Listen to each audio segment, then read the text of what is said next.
ಅಣ್ಣ ಇವತ್ತು ಪತ್ರಿಕಾಂಗ ಅನ್ನೋಂಥದ್ದು ಭಾಳ ಜವಾಬ್ದಾರಿ ಇರುವಂಥ ಒಂದು ಅಂಗ. ಅವರು ಬಹುಶಃ ನನಗೆ ಗೊತ್ತಿರುವಂಥ ಪ್ರಕಾರ ಯಾವುದೇ ಪಕ್ಷಕ್ಕೆ ಕಮಿಟ್ ಆಗಲ್ಲ. ಅವರು ಯಾವತ್ತೂ ಕೂಡ ನಿಷ್ಠೆಗೆ ಕಮಿಟ್ ಆಗ್ತಾರ, ಸತ್ಯಕ್ಕೆ ಕಮಿಟ್ ಆಗ್ತಾರ. ಯಾವುದೇ ಕೆಲವೊಂದು ಒಳ್ಳೇದಾದಂಥ ಟೈಮಲ್ಲಿ ಒಳ್ಳೇದನ್ನು ನೋಡಿಸ್ಕೊಡೋಂಥವ್ರು ಪತ್ರಕರ್ತರು. ಬಹುಶಃ ನಮ್ಮ ಇತಿಹಾಸದಲ್ಲಿ ಪತ್ರಕರ್ತನ ಬೆದರಿಸಿದಂಥವ್ರು ಯಾರುಗಳು ಉದ್ಧಾರ ಆಗಲಿಲ್ಲ. ನಾನು ಹಳೆಯ ಕಾಲದಲ್ಲಿ ನಾನು ಸುಮಾರಾಗಿ 1980ರಿಂದ ನಾನು ನೋಡ್ಕೊತ ಬಂದಿನಿ. ಬಹುಶಃ ಈ ಸಂಪ್ರದಾಯ ಇತ್ತೀಚೆಗೆ ಏನು ಪ್ರಾರಂಭ ಆಗಿದೆ. ಯಾರೋ ಭಾಳ ಮಂದಿ ಪತ್ರಕರ್ತರು ಕೂಡ ಇತ್ತೀಚೆಗೆ ನಾನು ನೋಡ್ತಾರೆ ರಾಜಕಾರಣದಲ್ಲಿ ಸೇರಿಬಿಟ್ಟಾರ. ಆ ಪಾರ್ಟಿಯಲ್ಲಿ ಈ ಪಾರ್ಟಿಯಲ್ಲಿ ಗುರ್ತಿಸ್ಕೊಂಡ್ಬಿಟ್ಟಾರೆ. ಅದು ಕೂಡ ನವೀನ್ ಸಂಗೀತನ ಅಲ್ಲ, ಹಂಗಲ್ಲ ಪಾಪ. ಯಾಕಂದ್ರೆ ಪತ್ರಕರ್ತರು ಅವರು ಹುದ್ದೆಯನ್ನು ಅಲಂಕಾರ ಮಾಡೋಂಥ ಟೈಮಲ್ಲಿ ಅವ್ರು ಕೂಡ ಪ್ರಮಾಣ ವಚನ ಸ್ವೀಕಾರ ಮಾಡೋಂಥ ಒಂದು ಪ್ರಾಮಾಣಿಕವಾದಂಥ ಹುದ್ದೆ ಇವತ್ತು ಅಂಗ, ಬಹಳ ದೊಡ್ಡ ಅಂಗ ಅಂದ್ರೆ ಪತ್ರ ಅಂಗ. ಹಂಗಾಗಿ ಇವತ್ತು ಪರಿಸ್ಥಿತಿ ಏನಾಗಿದೆ ಅಂತ ಹೇಳಿದ್ರೆ, ಇವತ್ತು ಕೆಲವು ಮಂದಿನ ನಾನು ವಾಟ್ಸಪ್ ಫೇಸ್ಬುಕ್ ಅಲ್ಲಿ ನೋಡೋಂಥ ಟೈಮಲ್ಲಿ ಅವರು ಇವರು ಅಂತ ಹೇಳ್ಕೊಂಡು ಹೋಗ್ತಾರೆ. ಹಂಗೇನು ಬೇಡ.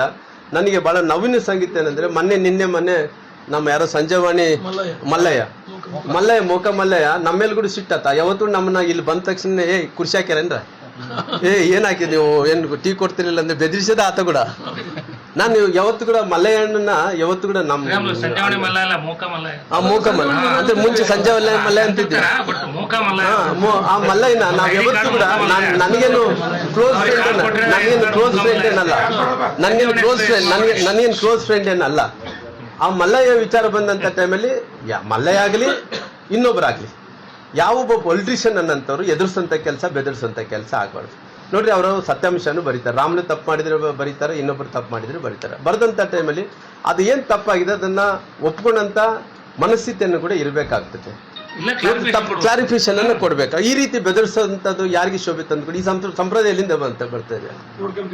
ಅದೆಲ್ಲ ಹಂಗ ಆಗಬಾರ್ದು. ಯಾಕಂದ್ರೆ ಆ ಬಡವರು ಪತ್ರಕರ್ತರು ಸಂಬಳದ ಮೇಲೆ ಬದುಕಂತವ್ರು, ಅವ್ರನ್ನ ನಾವು ಬೆದರಿಸಿದ್ರೆ ಏನ್ ಮಾಡ್ತಾರೆ?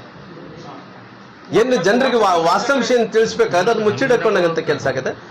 ಈ ರೀತಿ ಮಾಡಂತ ರಾಜಕಾರಣಿಗಳಿಗೆ ಅದು ಶೋಭೆ ತರಂತದಲ್ಲ. ಹಂಗ ಈ ರೀತಿ ಸಂಪ್ರದಾಯವನ್ನು ಬಳಸೋಂಥದ್ದು ಕೂಡ, ಆ ಶಬ್ದಗಳನ್ನು ಬಳಸೋಂಥದ್ದು ಕೂಡ ಸರಿಯಲ್ಲ ಅನ್ನೋಂಥ ಮಾತನ್ನು ಕೂಡ ನಾನು ಹೇಳ್ತೀನಿ. ಮಲ್ಲಯ್ಯರ ವಿಚಾರದಲ್ಲಿ ನನಗೇನು ಆತನ ಫ್ರೆಂಡ್ ಏನಲ್ಲ ಮಲ್ಲಯ್ಯ, ನಿಷ್ಠುರವಾದಿದ ನಾವು ಹೆಂಗ್ ಬೇಕಾಗಿ ಮಾಡಿಕೊಂಡ ಅಂದ್ರೆ ನಾನು ಆ ರೀತಿ ಏನಿಲ್ಲ. ಆದ್ರೆ ಕೂಡ ಈ ರೀತಿ ಮಲ್ಲಯ್ಯನ ಅಂತಲ್ಲ ಯಾರಿಗೂ ಕೂಡ ಮಾಡಬಾರ್ದು, ಯಾವೊಬ್ಬ ರಾಜಕಾರಣಿಗಳು ಕೂಡ ಮಾಡಬಾರ್ದು ಈ ರೀತಿ. ಇಲ್ಲ, ಮಲ್ಲಯ್ಯರಿಗೆ ಇವತ್ತು ಕಾನೂನು ಬಹಳ ಬಿಗಿಯಾಗಿದೆ.